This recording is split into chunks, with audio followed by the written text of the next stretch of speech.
नमस्कार, face to फेसमा स्वागत छ। म रामचन्द्र अर्याल। दर्शकवृन्द, फेस टु फेसमा आज हामी एनसेलको बिक्री प्रकरण जुन छताछुल्लो भएको छ यो विषयमा केन्द्रित रहेर छलफल गर्छौँ। संसदको सार्वजनिक लेखा समितिले एनसेल बिक्री प्रकरणमा जसरी 9वटा प्रश्नहरू उठाएको छ, यो प्रश्न अनुत्तरित छ। अहिलेसम्म एनसेलको बिक्री गर्ने जसले आजी आटाले नेपालबाट बाहिरिने जुन निर्णय गरेको छ, 1,43 अर्बको एनसेलको स्वामित्व 6 अर्बमा छाडेर किन त्यो कम्पनी बाहिरिने क्रममा लाग्यो, वा अर्थात् उसले नेपालको नियामक निकायलाई जानकारी नगराइकन किन एनसेल बिक्रीको निर्णय भयो र यसलाई सार्वजनिक लेखा समितिले उठाएका प्रश्नहरू, त्यो प्रश्नको अब निदान कसरी हुन्छ, सरकारले एनसेलको यो बिक्री प्रकरणमा ठुलो आर्थिक घोटाला भएको आशंका गरिएको अवस्थामा सरकारले कस्तो एक्सन लिग्ला, यो विषय यति बेला चर्चाको विषय बनेको छ। यो विषयमा केन्द्रित रहेर छलफल गर्छौँ। सँगसँगै पछिल्लो समय हिन्दू राष्ट्र र राज संस्थाको विषयमा सडकमा जसरी प्रदर्शन भइरहेका छन्, त्यो प्रदर्शनलाई कसरी लिन सकिन्छ, खास गरी गणतन्त्र र यो संविधान लोकतन्त्रको रक्षाका लागि जनयुद्धदेखि पछिल्लो समय संविधान कार्यान्वयनमा लागेका दलहरूले यो पछिल्ला गतिविधि कसरी हेरेका छन्, यो विषयमा समेत केन्द्रित रहेर कुराकानी गर्छौँ। हामीसँग हुनुहुन्छ नेकपा माओवादी केन्द्रका प्रभावशाली नेता, संघीय संसदका सदस्य, सार्वजनिक लेखा समितिका सदस्य लेखनाथ दाहाल राजन। आउनुहोस्, सबभन्दा पहिला उहाँलाई स्वागत गरौँ। यहाँलाई स्वागत छ। धन्यवाद। आराम हुनुहुन्छ? हजुर।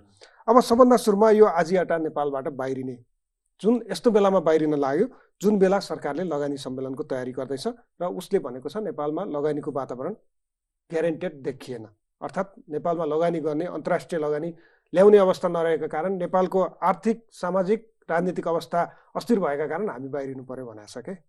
लगानी सम्मेलनको पूर्व सन्ध्यामा यति ठुलो कम्पनी यसरी बाहिरिँदै गर्दाखेरि, त्यो पनि नियामक निकायलाई जानकारी नदिकन, सार्वजनिक लेखा समितिमा प्रश्न उठाएछ। यसले यो जसरी बाहिरिन खोज्दैछ, यसले चाहिँ खास गरी हाम्रो नेपालको राजनीतिक प्रणालीमाथि र राज्यका निकायहरूमाथि प्रश्न उठाउन खोज्यो नि, यसलाई तपाईँले कसरी हेर्नु भएको छ? पहिलो कुरा त यहाँले जे भन्नुभयो, एनसेल जसरी भित्रिएको थियो, भित्रिएपछि नै लगातार यसका गतिविधिहरू कहीँ न कहीँ विवादित छन्। कहिले कर छली गर्छ, कहिले हामीले कर छुट गर्नुपर्ने, कहिले कानुन नमानिदिने, यी गतिविधिहरू चलिरहेका छन्। यसो हुँदाहुँदै पनि एनसेल घाटामा छ त? नेपाली जनताको खरबौँ पैसा एनसेल मार्फत बाहिर गएको कुरा सत्य हो। भले यसको प्रतिस्पर्धात्मक हिसाबले यसको चाहिँ तुलनामा हामीले एनटिसीका टावरहरू विस्तार गर्ने, एनटिसीलाई सबल गर्ने, नेपाल सरकारको स्वामित्वमा रहेका चाहिँ अब विभिन्न चाहिँ उसलाई चाहिँ हामीले जसरी सबल गर्नुपर्थ्यो सकिएन, त्यसकै फाइदा उठाएर के गर्छ, एनसेलले नेपाली जनताको खरबौँ पैसा लुटेको भन्छु म, होइन। सेवा प्राप्त गरे बापत लिने मुनाफा फरक हो, तर सेवाको नाममा साँच्चीकै हामीलाई लुटिरहेको अवस्था थियो, त्यो सत्य हो। दोस्रो कुरा, पछिल्लो समय यहाँलाई थाहा छ, अब 6 वर्षपछि एनसेल नेपाल सरकारको स्वामित्वमा कानुनी हिसाबले नै आउने, यसको सम्मत अवधि सन् 2029मा सकिने बित्तिकै नेपाल सरकार स्वामित्वमा आउने जुन चाहिँ कम्पनी छ, यो कम्पनी अहिले पछिल्लो समयमा कृत्रिम ढङ्गले, नाटकीय ढङ्गले स्वामित्व हस्तान्तरण गरेको भन्ने जो बाहिर चर्चामा आएको छ, अफिसियली आधिकारिक ढङ्गले नेपाल सरकारलाई जानकारी छैन, नेपाल सरकारका नियमनकारी निकायलाई जानकारी छैन, दूरसञ्चारलाई पनि जानकारी छैन। त्यसो नहुँदै उहाँहरूले जुन अप्रत्यक्ष, होइन, अवैध ढङ्गले, गैर कानुनी ढङ्गले उहाँहरूले स्वेच्छाचारी ढङ्गले जसरी किनबेच गर्नुभयो, त्यो आफैमा के छ, गैर कानुनी छ। त्यसले हामीलाई प्रश्न छ, जस्तो सेयर खरिद बिक्री गर्दा 5% भन्दा बढीको सेयर खरिद बिक्री गर्दाखेरि सम्बन्धित नियमनकारी निकायको स्वीकृति अनिवार्य लिनुपर्ने, दूरसञ्चार प्राधिकरणको स्वीकृति अनिवार्य चाहिन्थ्यो। उसले यहाँ दूरसञ्चार प्राधिकरणलाई जानकारी पनि दिएको छैन। एकाएक बाहिर बिक्री भयो रे, स्वामित्व हस्तान्तरण भयो, विज्ञप्ति सार्वजनिक भन्ने कुरा विज्ञप्ति जारी गरेपछि मात्र नेपाल सरकारले थाहा पाएको छ। त्यसले गर्दा एक त कुरो 1,43 अरबको चाहिँ जुन एनसेल छ, उहाँले कति 6 अरबमा बेचेको भनिएको छ, त्यो आफ्नो प्रष्ट देखिन्छ कर छली हो। त्यो कर छली नै हो भन्ने कुरा राज्यलाई कहीँ पनि चाहिँ अहिलेको कानुन, विद्यमान ऐन कानुनको मात्रा कार्यविधिबाट हेर्ने हो भने, नियमावलीबाट हेर्ने हो भने उहाँले बदमासी गर्नुभएको छ। भनेपछि कर छली कहाँ आकर्षित हुन्छ? आन्तरिक राजस्व विभाग आकर्षित हुनु पर्यो। आन्तरिक राजस्व विभागले चाहिँ त्यहाँ के अनुसन्धानको प्रक्रिया अगाडि बढाउनु पर्ने हुन्छ। हामी सार्वजनिक लेखा समितिको तर्फबाट संस्थागत हिसाबले नै 9वटा विषयहरूमा चाहिँ प्रश्नसहित हामीले के गर्न, सम्बन्धित निकायहरू, दूरसञ्चार प्राधिकरण, त्यसपछि आन्तरिक राजस्व विभाग लगायतकालाई हामीले के गरिएको छ, 3टा निकायहरूलाई लिखित चिठी नै पठाइसकेका छ। नेपाल सरकारकै तर्फबाट सम्माननीय प्रधानमन्त्रीले प्रश्न भन्नुभएको छ, के भएको हो आधिकारिक ढङ्गले नेपाल सरकारलाई जानकारी नभए त अफिसियली जानकारी हुनु पर्यो, होइन। गैर कानुनी ढङ्गले यो गतिविधि गर्नुको पछाडि के कारण छ, कसको संलग्नता छ भनेपछि अनुसन्धान प्रक्रिया अगाडि बढाउनुको निम्ति, होइन, आदेश जारी गरिसकेका छ। सामान्य प्रधानमन्त्रीले भनिसक्नु भएको छ, सभाले अध्ययन नगरिकन, सत्य पत्ता नलगाइकन अहिले तत्काल आधिकारिक जवाफ दिन मिल्दैन। हामीलाई थाहा होला त्यसको बदमासी, तर बदमासी पुष्टि गर्न के चाहियो, हाम्रा राज्यका मातहतका निकायहरू जो अनुसन्धान गर्नको निम्ति बसेका अख्तियार प्राप्त निकायहरू छन्, उहाँहरूले अनुसन्धान गरेर अब एनसिएललाई पनि अनुसन्धानको दायरामा ल्याइन्छ र यो कर छली रोक्नै एनसिएलको स्वामित्व हस्तान्तरण प्रक्रिया रोक्नै पर्छ, रोकिन्छ नै। त्यति मात्र होइन, कमसेकम एनटिसीको टावरलाई सबल बनाउने, विस्तार गर्ने र एनसिएलको यो जुन छ गैर कानुनी हरकत हाल चाहिँ अब कमसेकम दण्डित नहुन्जेल होइन, कानुनको दायरामा आएर सफाई नपाउन्जेल त एनसिएल त वास्तवमा हामीले हाललाई बन्द गरिदिने हुन्छ। उहाँहरूले जसरी गतिविधि गर्नुभयो नि त, अघि नै भन्नुभयो तपाईँ, लगानी सम्मेलनको एउटा पूर्व सन्ध्यामा लगानी मैत्री वातावरण बनाउनु पर्ने छ, उद्योग मैत्री कानुन बनाउनु पर्ने छ। अन्तर्राष्ट्रिय स्तरमा अहिले लगानीको एउटा पैरवी गरिराखेको छ। लगानीकर्ताहरूलाई चाहिँ सामान्य प्रबन्धी आफै गएर युरोप अमेरिकादेखि लिएर चाइना हुँदै चाहिँ भर्खरै दुबईसम्म पुगेर अन्तर्राष्ट्रिय बहुराष्ट्रिय कम्पनीहरू, अन्तर्राष्ट्रिय जात निकायहरू, त्यसपछि अन्तर्राष्ट्रिय लगानीकर्तालाई चाहिँ पनि विश्वासको वातावरण बनाएर आउँदै होइन, उहाँ बाहिरिनु भले त्यो पत्यारिलो छैन, विश्वास छैन, किनकि एनसिएल घाटामा गएर आएन।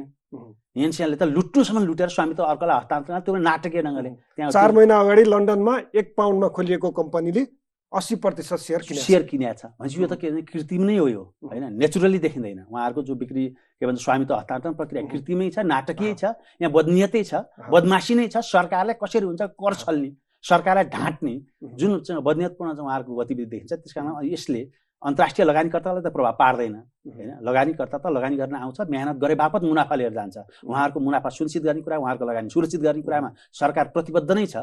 यसले अन्तर्राष्ट्रिय स्तरमा भ्रम पार्न दिएन, तर उसको नियतमा चाहिँ खोट देखिन्छ। कहीँ पनि केही न केही कुनै न कुनै रूपमा अझै आटाले चाहिँ जुन भन्यो नि, जसरी विज्ञप्ति जारी गर्यो नेपालमा लगानीको वातावरण नरहेको, लगानी प्रतिफलताको सुनिश्चितता नरहेको भनेर उसले भन्न खोज्यो नि, त्यसको अर्थ चाहिँ यो लगानी सम्मेलनको पूर्व सन्ध्यामा नेपाललाई नै असर पार्ने गरी ऊ अगाडि बढ्न खोज्यो।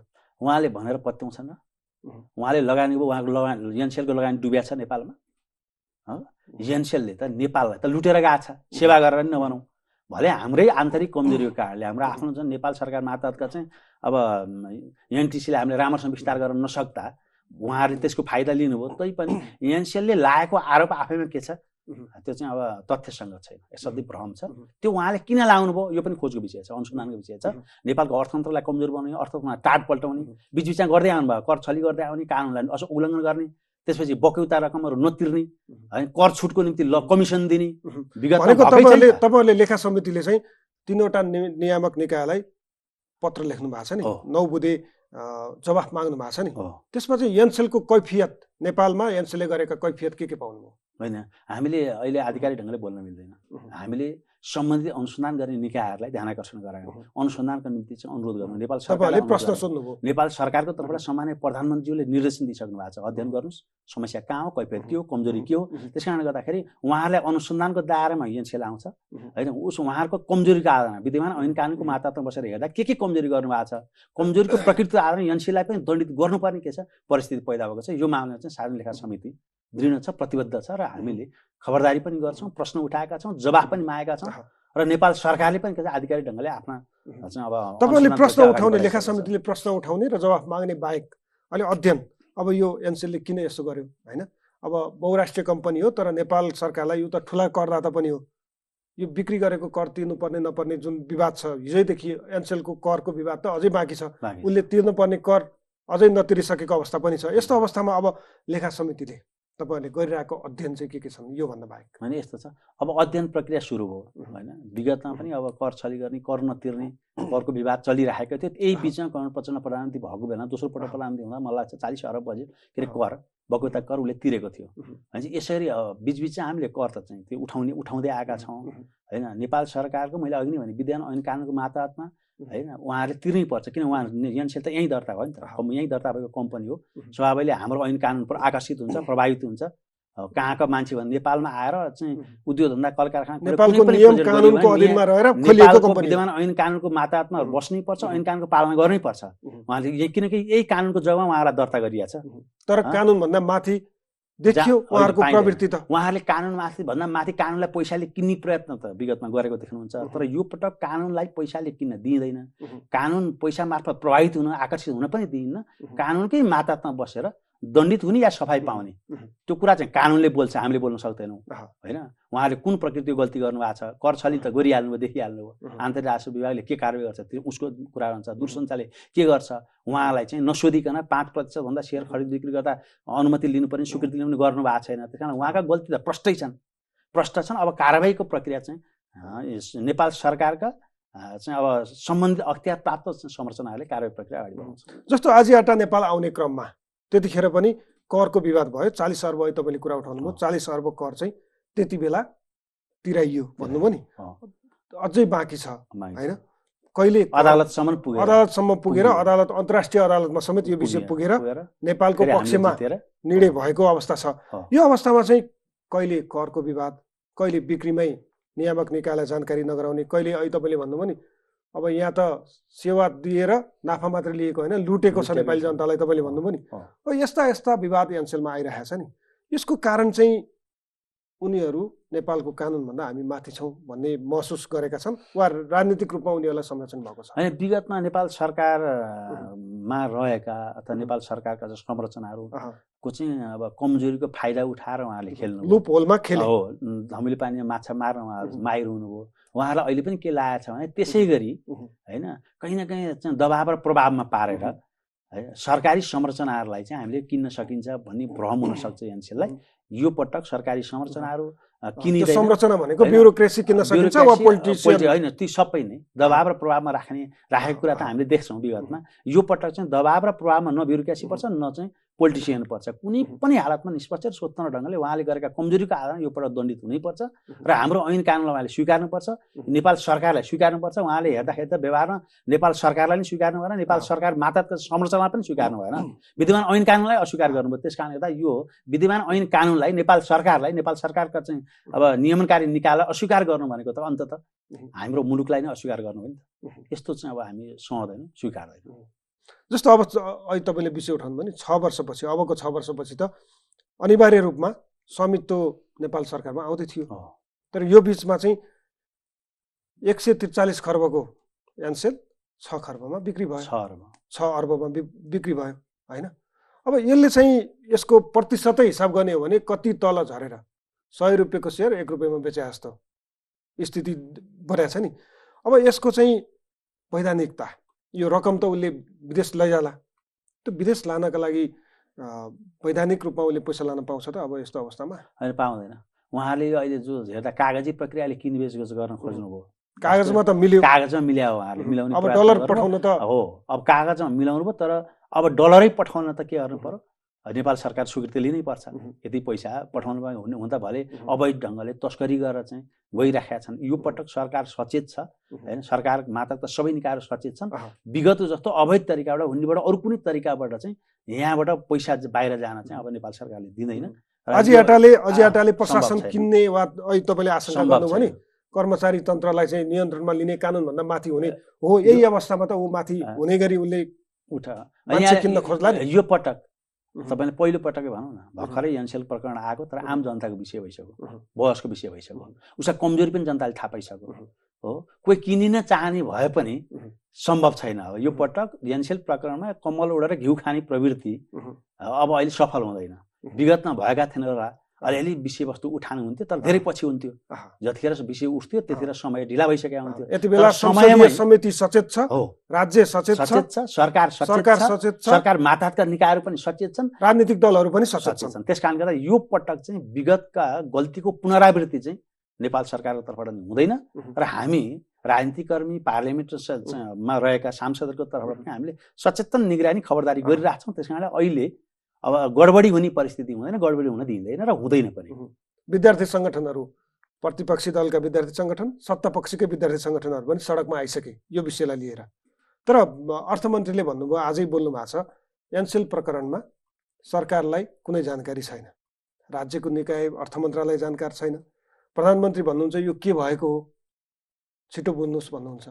राज्यलाई चाहिँ लाटो जस्तो बनाएर, उहाँ चाहिँ नदेख्ने बनाएर, राज्यलाई अन्धो जस्तो बनाएर अवैध ढङ्गले विभिन्न आर्थिक गतिविधि हुन्छन् नि।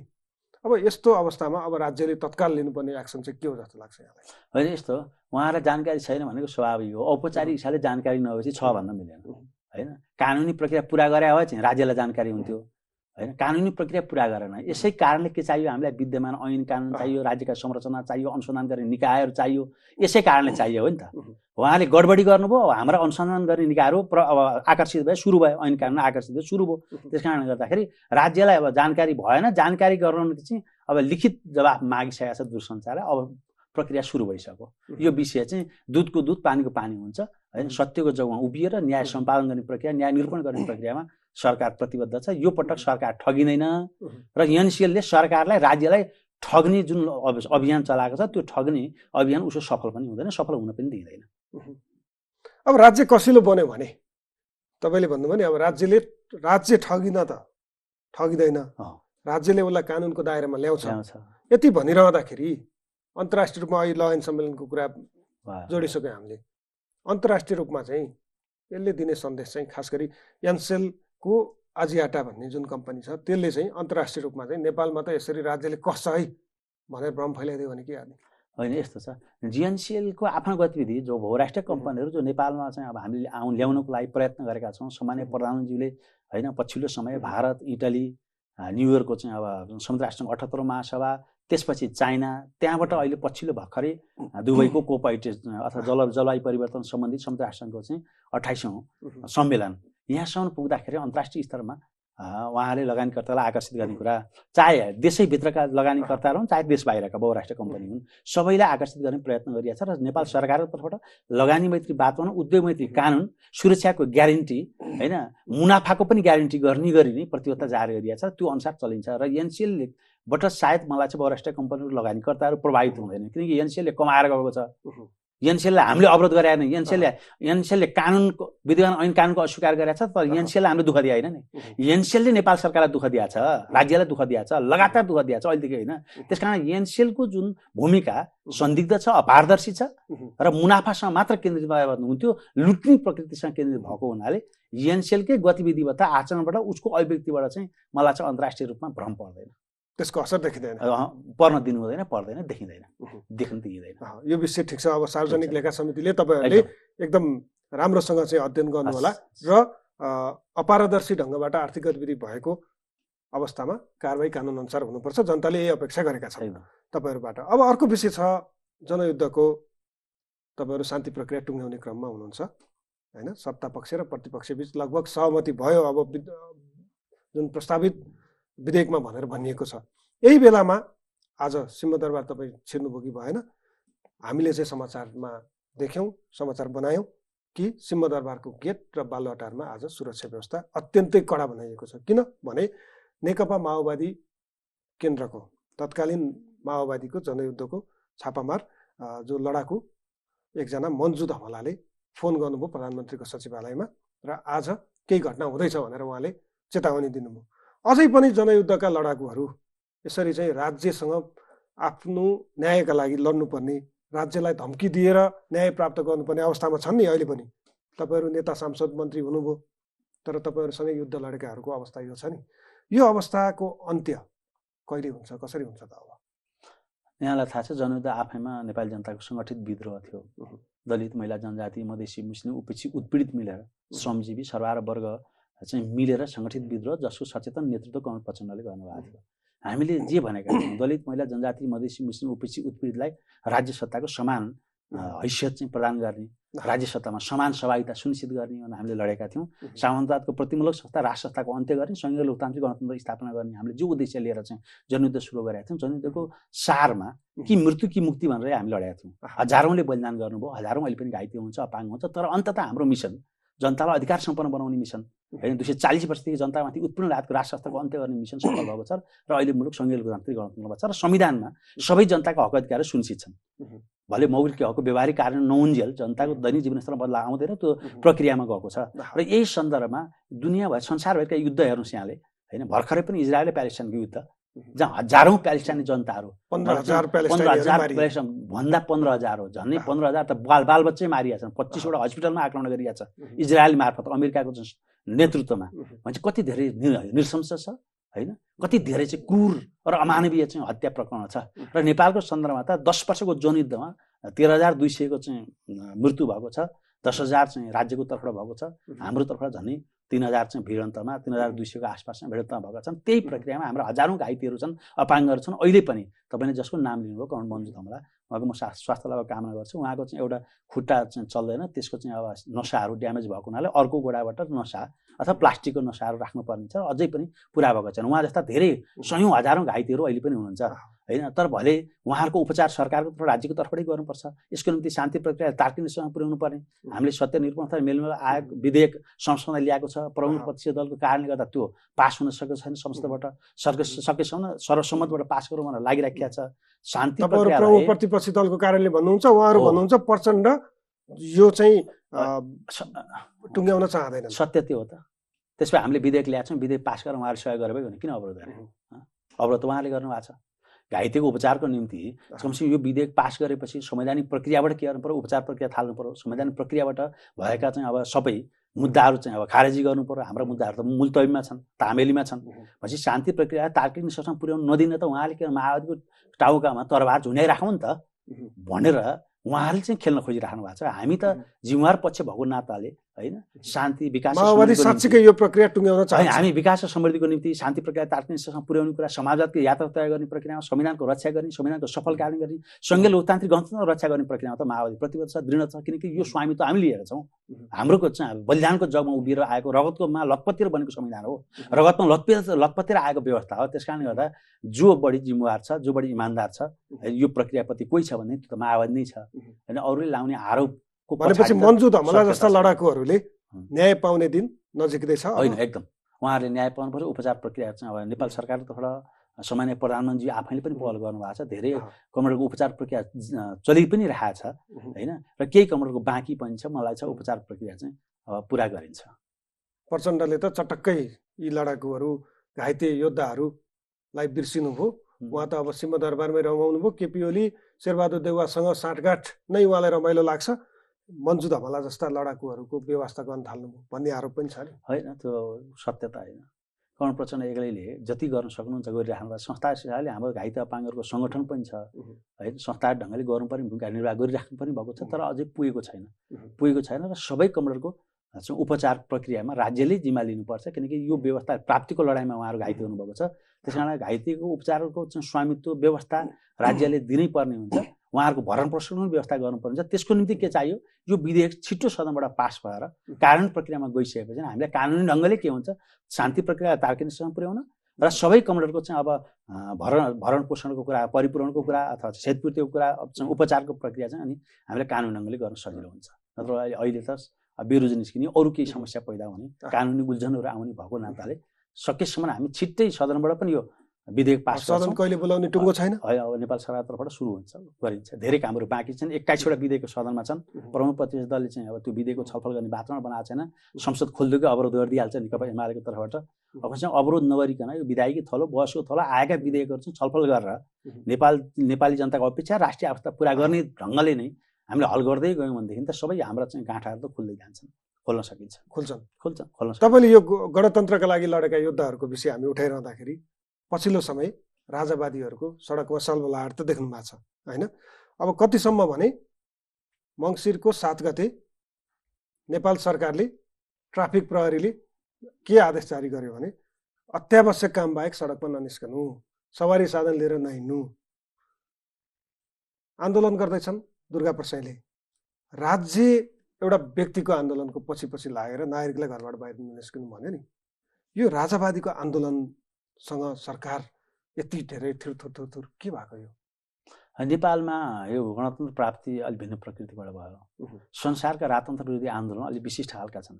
गणतन्त्र प्राप्त भएपछि यहाँलाई थाहा छ, चाहे बेलायती होस्, चाहे फ्रान्सेली होस्, चाहे अमेरिकन होस्, संसारमै कि मारिएका छन् कि देश निकालेका छन्। लुई सोरङहरू मारिएका थिए हो। फ्रान्सेली चाहिँ राजाहरू पनि केही मारिए, केही देश निकाला भए। संसारमा तत्कालीन राजाहरू, राजाका मतियारहरू कि देश निकाला भए कि मारिए। हाम्रो सन्दर्भमा के भयो? सहज ढङ्गले नारायणबाट हामीले नागार्जुन लगाएर होइन, सेयरहरू जस्ता कम्पनीहरू जस्ता चाहे सूर्य टोबाको भनौँ चाहे सोल्टी भन्नुहोस्, ल्या त फिरौती नै हो। फेरि ज्ञानेन्द्रले पैसा लगानी गरे त होइन, कुनै कम्पनी ल्याइयो त्यसपछि फिरौती ल्याएछ, लगानीकर्तासँग फिरौती लिएर निश्चित प्रतिशत सेयरहरू लिएको भनेपछि उनीहरूलाई जस्ता निर्वाचनमा उठ्न दिने गरी हो। वर्षौँदेखि चाहिँ अब जमाएका होइन, शोषण उत्पीडन गरेका पात्रहरू, राज्यलाई लुटेर चाहिँ सम्पत्ति आर्जन गरेर बसेका पात्रहरूलाई हामीले सहज ढङ्गले वैधानिक तरिकाले निर्वाचनमै आउने वातावरण बनायौँ। त्यति मात्र नभइकन अब गणतन्त्र आइसकेपछि पनि उनीहरू निरन्तर संसदमा आउने वातावरण बनाएको सायद संसारको पहिलो हो नेपाल। त्यस कारण उनीहरू मारिया थिएनन्, उनीहरू देश निकाला भएको थिएनन्, उनीहरू हिजो पनि संहिता गणतन्त्रका पक्षधर थिएनन्, संहिता गणतन्त्र विरोधी नै थिए। नसकेर क्रान्तिको रापतापमा के उनीहरू थोरै चाहिँ डोमिनेट भएर एक्लिएर बसेका थिए। पछिल्लो समय नेपाल सरकारको तर्फबाट जनताप्रतिको दायित्व वहन गर्ने कुरामा कहीँ न कहीँ सरकारप्रति जनताको गुनासो भयो, अपेक्षा भयो, असन्तुष्टि भयो। संविधानको रक्षा भएन, संविधानको सफल कार्यान्वयन भएन, मौलिक हकको व्यवहारिक कार्यान्वयन भएन, ऐन कानुन बनेनन् भने जस्तो विकास समृद्धिको नेतृत्व गर्न सकिएन। त्यस कारण त्यही जनताको भावनामा खेलेर कहीँ सहकारी पीडितहरू, लघुवित्त पीडितहरू, आर्थिक सङ्कटहरू त्यसको जगमा चाहिँ खेलेर उनीहरूको त्यहाँ भावनामा खेलेर राजवादीहरू सलबल आए। मैले कहाँ जोड्न खोजेँ भने सरकार डराएको होइन, तपाईँ थुरुर भयो भनौँ न, सरकार डरा होइन, सरकारले सुरक्षा व्यवस्था कडाइ गर्यो। कारण छ सामाजिक अराजकता फैलाउने प्रक्रियामा उनीहरू लाग्यो। सामाजिक सद्भाव भड्काइदिने कुरा, जातीय दङ्गा सृजना गर्ने, धार्मिक साम्प्रदायिक सद्भाव भड्काछन्, धार्मिक दङ्गा मचाउने, तपाईँ चाहे धरानदेखि नेपालगञ्जसम्म आउँदा त्यो गतिविधिहरू त्यसको केन्द्रीकरण के भयो, राजधानी बनाउने प्रयत्न गरियो। राजधानीमा आएर पनि वितण्डता मचाइदिने, उशृङ्खलता चाहिँ अशोभनीय गतिविधिहरू गर्ने, त्यसको निम्ति एउटा गणतन्त्रको पक्षधर भएर अर्को गणतन्त्र विरोधी भएर दुईटै एउटै पात्र हुन्।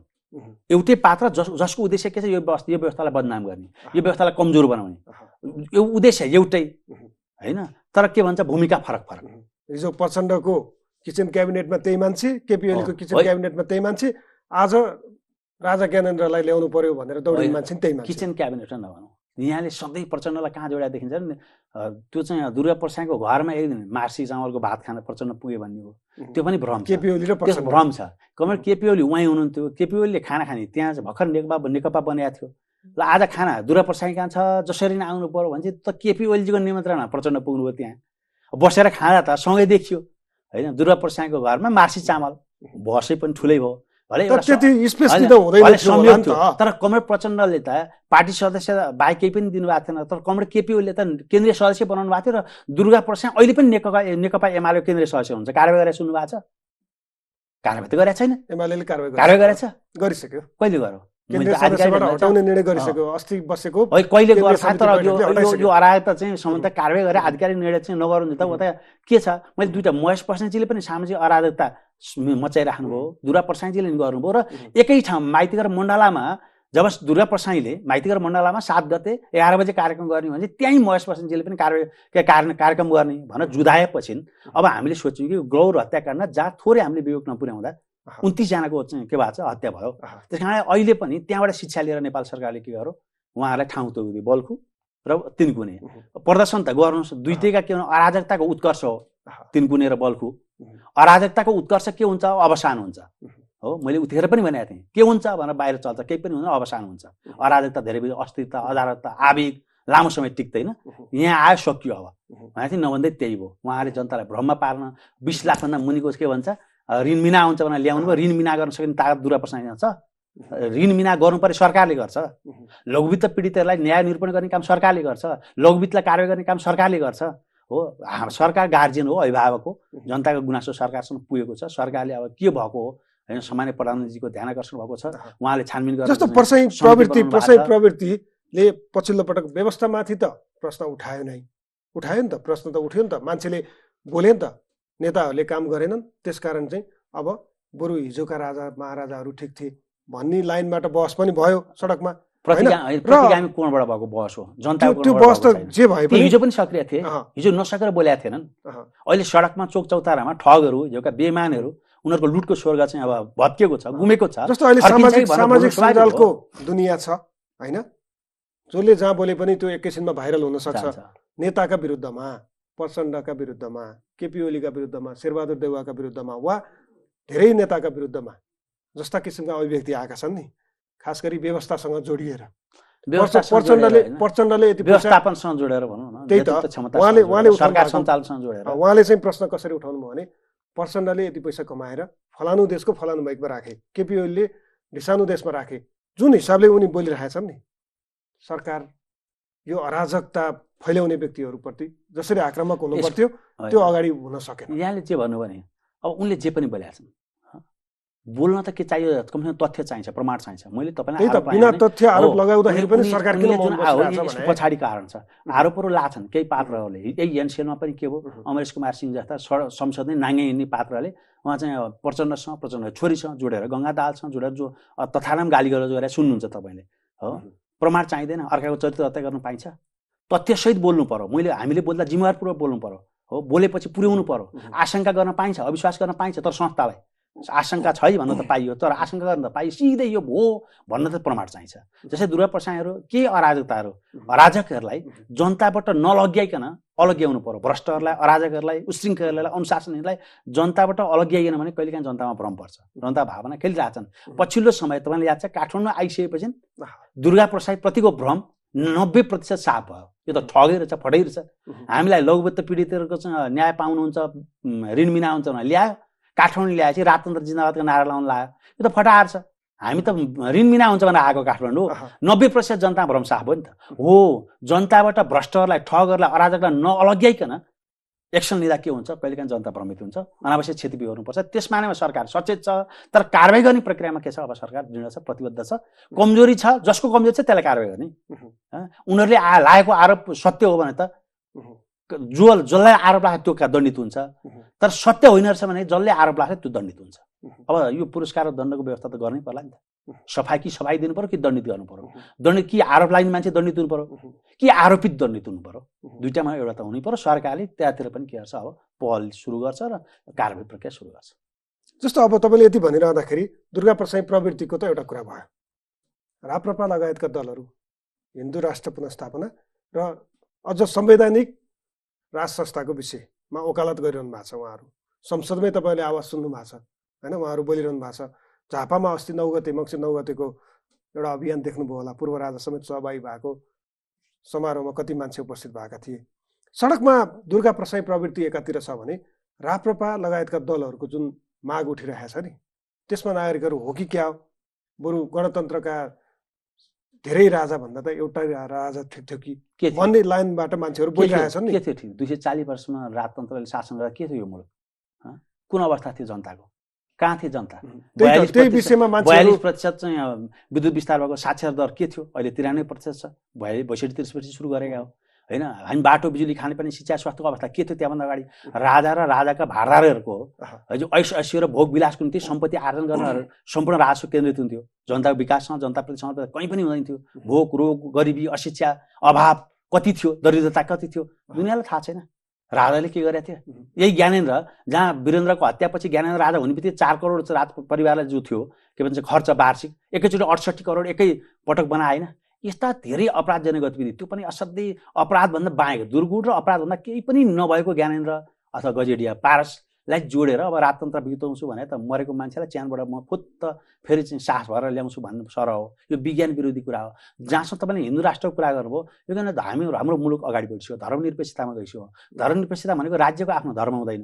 राज्यले सबै धर्मलाई सम्मान गर्नुपर्छ, समान व्यवहार गर्नुपर्छ, हो। यहाँ हिन्दू पनि छन्, मुस्लिम पनि छन्, बुद्धिस्ट पनि छन्, होइन? सब इसाईहरू पनि छन्। सबै धर्मावलम्बीहरूको चाहिँ आस्थाको के गर्नुपर्छ, संरक्षण गर्नुपर्छ, सम्मान गर्नुपर्छ। त्यस कारणले राज्यको आफ्नो धर्म हुँदैन भन्न खोजेको धर्मनिरपेक्षता भनेको। जस्तो अब यही विषयमा धर्म नमान्ने भने होइन नि त। धर्म, सबै धर्मलाई सम्मान गर्ने, किनकि राज्य एउटा त्यसो भए यहाँ हिन्दूको मात्र चाहिँ राज्य हो र? हिजो पो हिन्दू अतिवादीहरूको राज्य थियो, अहिले त राज्य त सबैको अभिभावक हो। सबैको अभिभावक भएपछि के हुनुपर्ने, सबैले अभिभावक त फिलिङ गर्नु पर्यो। त्यस कारण धर्मनिरपेक्षता भनिएको छ, संविधानमै लेखिएको छ। यो पछाडि हट्दैन। जे छ यसैको व्यवहारिक कारण हुन्छ। अब मुलुक अगाडि बढ्छ, सङ्घीय लोकतान्त्रिक गणतन्त्रबाट समाजवादसम्म त जान्छ। फर्केर फेरि प्रतिक्रान्ति हुने, फर्केर फेरि प्रतिगामी चाहिँ राज संस्था बिउतिने भन्ने कुरा त कल्पना पनि गर्न सकिँदैन, त्यो सपनामा पनि सोच्न सकिँदैन। तपाईँले यति भनिरहँदाखेरि प्रतिक्रान्ति जुन शब्द प्रयोग गर्नुभयो नि, त्यही प्रतिक्रान्तिका लागि आन्दोलन गरिरहेकाहरू शक्तिहरू छन् नि, उनीहरूको अहिले पछिल्लो सलबलाहट, त्यसमा चाहिँ जनसहभागिता, त्यसलाई चाहिँ के भन्ने? उनीहरूको आन्दोलन होइन, त्यो अराजकता हो। आन्दोलन भने चाहिँ निश्चित मुद्दासँग हुन्छ, अगाडि बढ्ने मुद्दासँग। हामीले गरेको चाहिँ आन्दोलन हो, विद्रोह हो। किनभने हरेक आन्दोलन अग्रगामी हुन्छ, पश्चगामी हुँदैन। पश्चगामी भनेको चाहिँ अराजकता हो, उशृङ्खलता हो। त्यस कारणले गर्दा उनीहरूको त्यो चाहिँ देशैभरिका ठगहरू, हिजो वर्षौँ 30 वर्षौँ पञ्चायतको चाहिँ अब छारी मुनि बसेर लुटेका ठगहरू अलिअलि 2-400 त बाँकी नै छन् नि, कहाँ मारिया छन् र?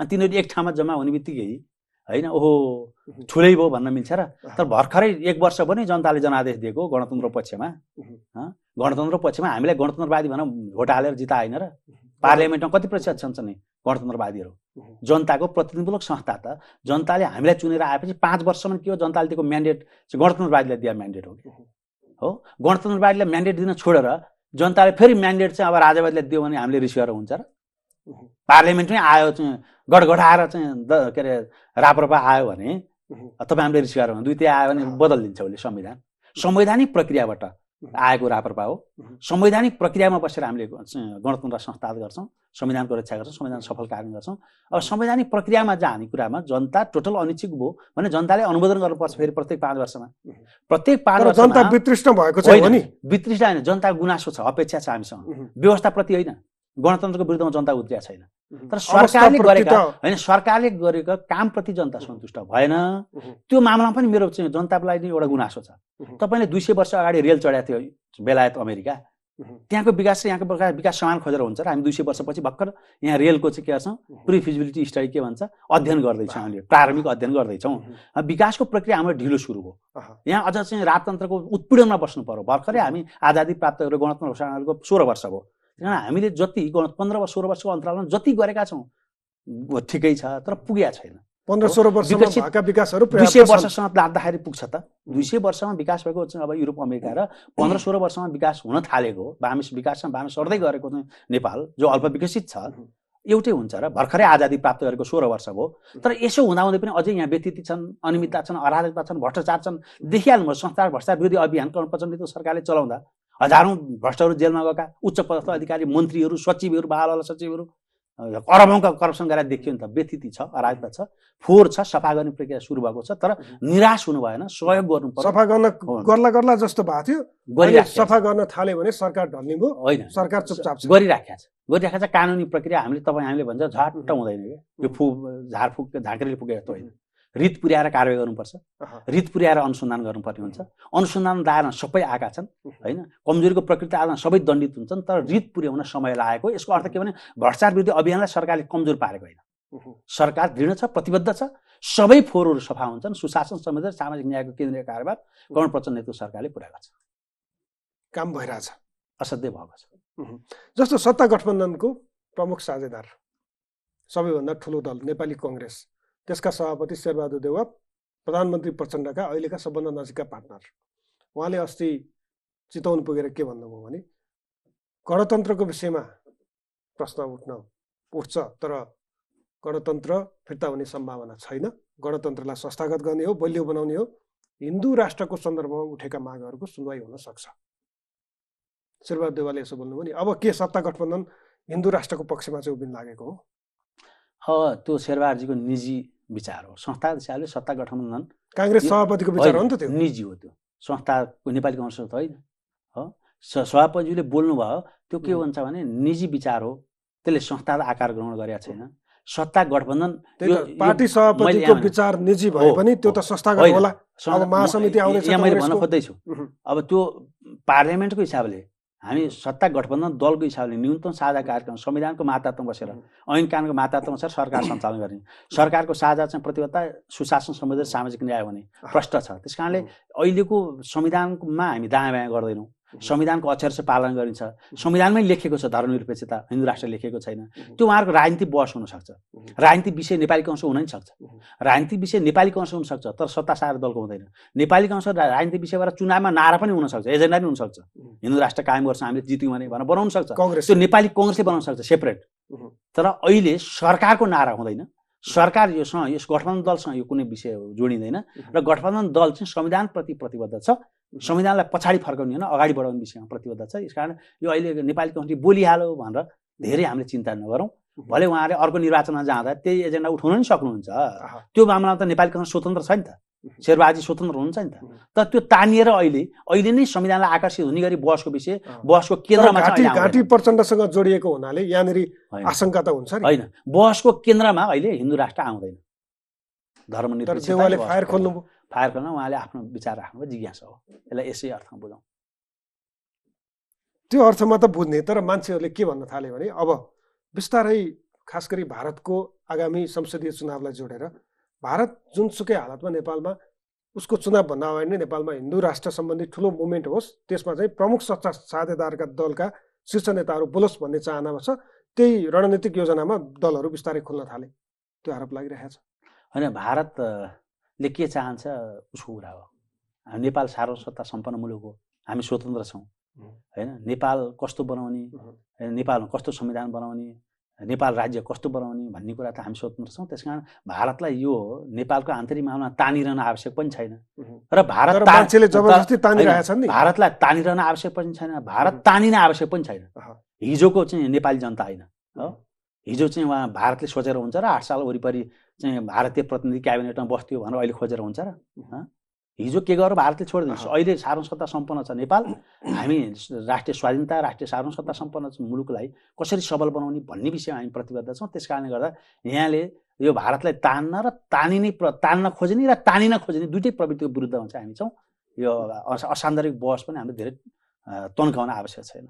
कतिपयले चाहिँ के भन्न थालेछन् भने ठुला ठुला विश्लेषक भनिएका व्यक्तिहरूले पनि शेरबहादुर देउवाको यो अभिव्यक्ति आइसकेपछि केपी शर्मा ओली र पुष्पकमल दाहाल प्रचण्ड बीचको जुन निकटता थियो नि, त्यो निकटता झन् झाँगिन थालेको छ। अर्थात् अब परिस्थिति आफू अनुकूल नहुने स्थिति देखिसकेका प्रचण्ड केपी ओलीसँग पुनः सहकार्यको रणनीतिमा छन्।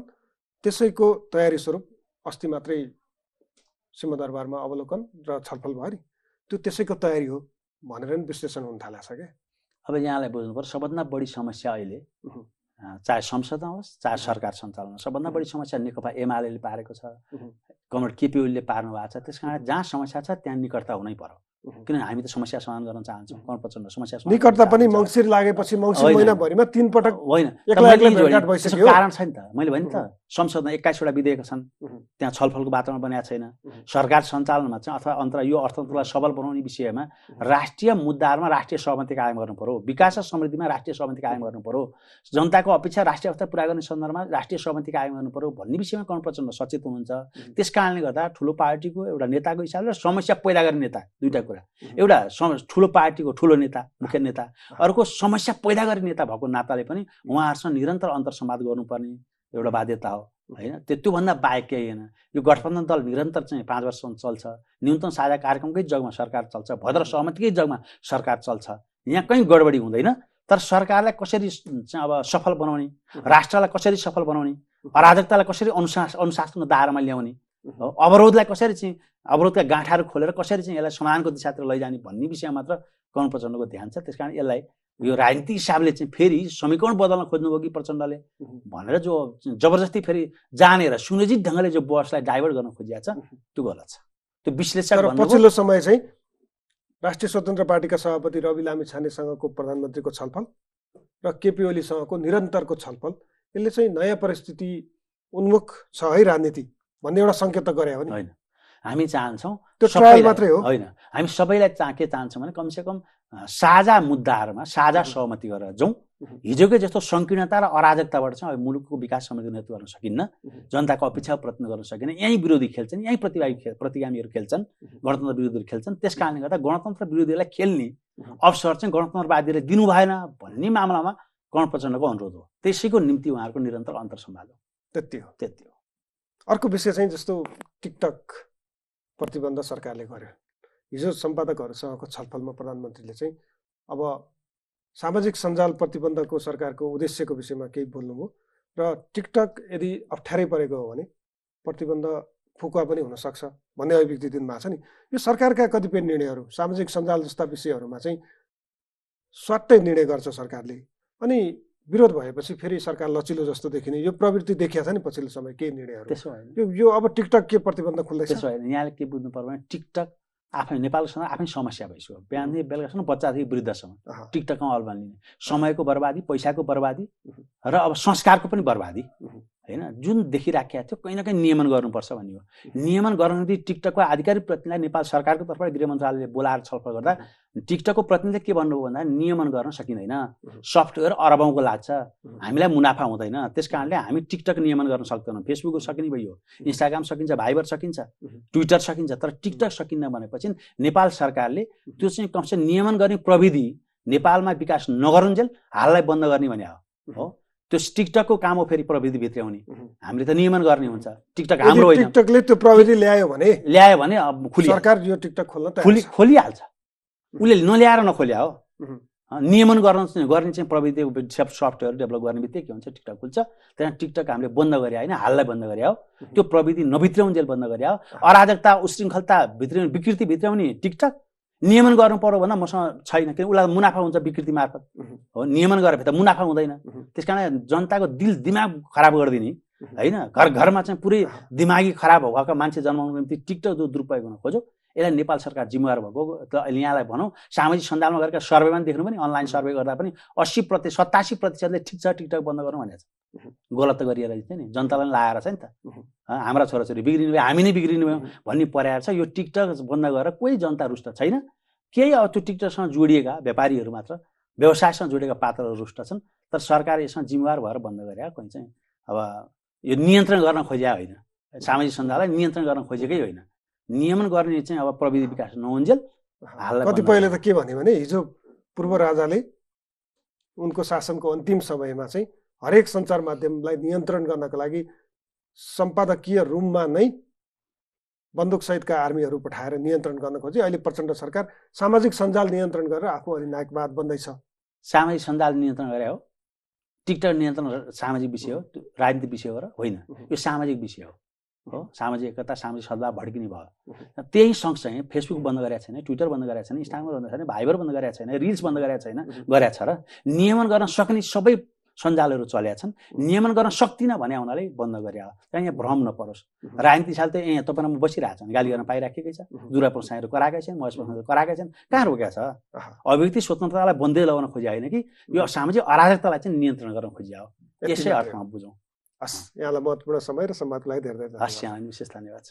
उहाँ हुनुहुन्थ्यो नेकपा माओवादी केन्द्रका प्रभावशाली नेता एवं संसदको सार्वजनिक लेखा समितिका सदस्य लेखनाथ दाहाल राजन। उहाँसँग हामीले एनसेल प्रकरणमा सार्वजनिक लेखा समितिले गरिरहेको काम र पछिल्लो राजनीतिक विषयमा केन्द्रित रहेर कुराकानी गर्यौँ। आजलाई फेस टु फेस यति। हिमालय टेलिभिजन हेर्दै रहनुहोला।